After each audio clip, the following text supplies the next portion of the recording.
An Orange County man has died in ICE custody. In suburban Chicago, a blood-stained car marking a deadly flashpoint. Immigration raids today in Southern California, at least 2 that we know of. One at a day laborer center in Pomona.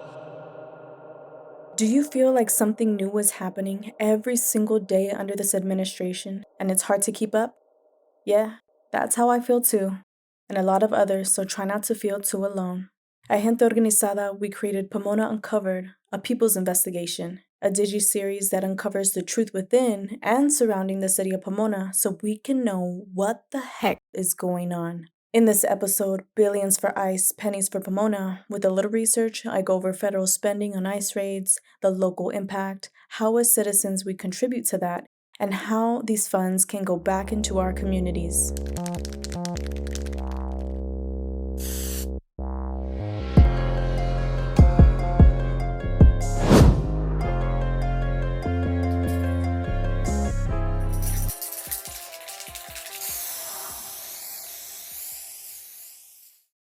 In early June, the California National Guard was deployed to Los Angeles by President Trump as an attack on protesters who were exercising their right to peacefully assemble in response to immigration raids. Attending a protest in downtown Los Angeles, I read signs holding up the message against hypocrisy. Hundreds of protesters crowded the streets, responding to the ongoing intimidation efforts threatening undocumented immigrants everywhere. The demonstration is not only of hurt and injustice, but the pride and resistance that follows. A major part of learning to compartmentalize the movement is separating the ideologies behind each statement, comment, protest sign, news article heading, and piece of legislation that we come across. Not everything aligns with the foundational ideology of the United States that we know. Around 2,000 troops were initially deployed, thousands more joining later under the pretense to protect federal property. In Pomona, we fight every day to stay housed, to stay safe, to stay seen. But what does this country spend its money on? Not us, not our families. They fund cages, they fund weapons, and they fund militia under the guise of public safety.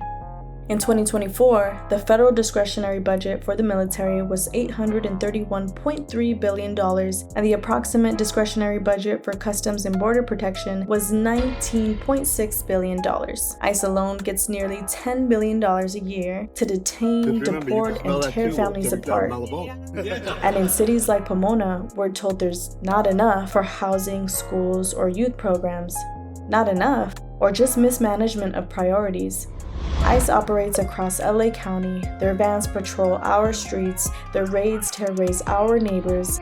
In Pomona, undocumented families live in fear of a knock, a ban, a cage, a word. We pay for that terror with our tax dollars. ICE gets billions while Pomona hesitates to fund youth and family programs.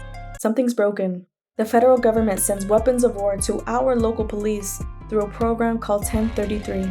The 1033 program transfers extra Department of Defense property, such as weapons and vehicles, to state and local law enforcement agencies for free. The same training and weapons that are often sent to oppress and destroy other communities, like Palestine. That's why our communities look like war zones, because they've been militarized. Pomona police get gear, training, and funding, while youth programs get defunded. They say it's public safety, but whose safety are they talking about? Whose safety is being protected?